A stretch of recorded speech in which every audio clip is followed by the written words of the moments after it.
of you will be able to relate.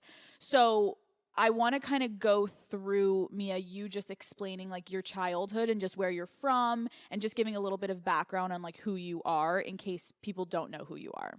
Okay. I moved to America in 2001 from Lebanon, and I grew up as one of the very few brown people in Montgomery County in the school that I went to.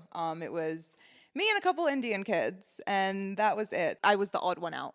And everyone was white and Jewish, and I wanted to have a bar mitzvah, and I wanted to do all of these things that everyone else was doing and eat the peanut butter jelly sandwiches in my lunch bag like everyone else. And there was a lot of bullying and a lot of things that ensued after 9/11 happened. So my childhood was a little rough. I didn't have too many friends. I was also extremely overweight and just did not fit in anywhere. Right. Anywhere. So I turned inwards, and I don't know. I had a lot of shame over being different, not being attractive, not getting any positive attention or validation from myself. So I sought for it elsewhere, and by the time I was 16, I was dating someone who was 23, and you were looking for validation through men. Yeah. And we'd had a conversation about that last night. I think to kind of go through some of your childhood, I think thank you for sharing that, because those are like all themes I think that a lot of people can relate to. Is one, being bullied at a young age significantly affects your mental health and the way that you look at yourself in your adolescent years, and then affects you if you don't get into therapy or you don't address it. It affects you throughout the rest of your life and the decisions that you make and the relationships that you get into. I can only imagine, like you're saying, so did you move here around the time of 9/11? Yeah, in January. So by the time school started, 9/11 happened. And being in DC, did you grow up in New York? No, but Pennsylvania, but the Northeast. The Northeast in general, I think, was differently affected by 9/11 than the rest of America. 100%. Because we didn't have school for like a week.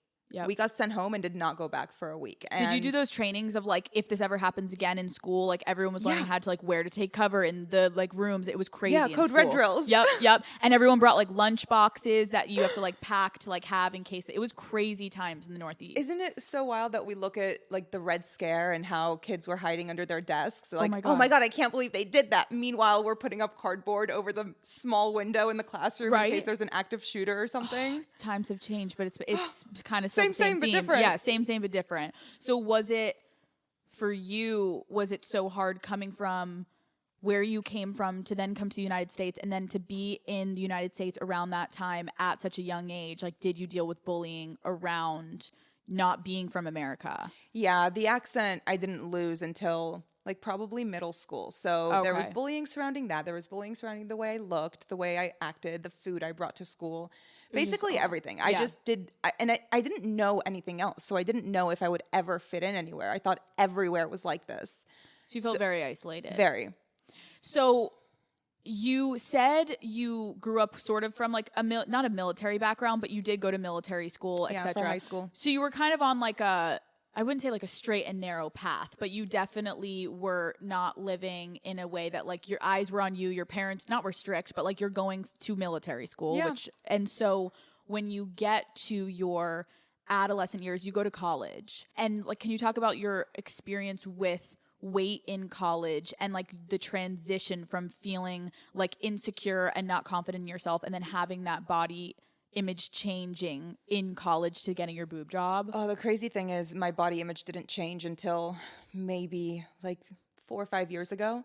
Even after I lost all the weight between those few years after high school and my early 20s, I thought it would fix everything. I thought it was my boobs that made me feel so low and so self-conscious about myself. But after I got my boob, that one was a breast lift and implants. Oh. Because of my drastic weight loss. Got it. I had 34 triple Ds, and then I lost 60 pounds, and I had 32 A's, but I had all of this excess skin to the point where the doctor couldn't put implants in, otherwise my nipples would face like my toes. So they had to do a lift and then put implants in. And did the weight loss also affect other parts of your body, not just your boobs? Yes, so many parts. Got it.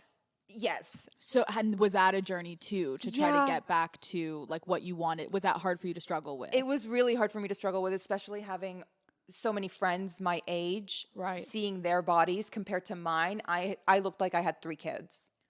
Like I still have all of this excess skin and the stretch marks I don't care about. It's what my skin does when I sit and when I move certain ways that you can tell that's like, there's no way to fix that other than having it surgically removed. Right. And I lost the weight in the worst possible way.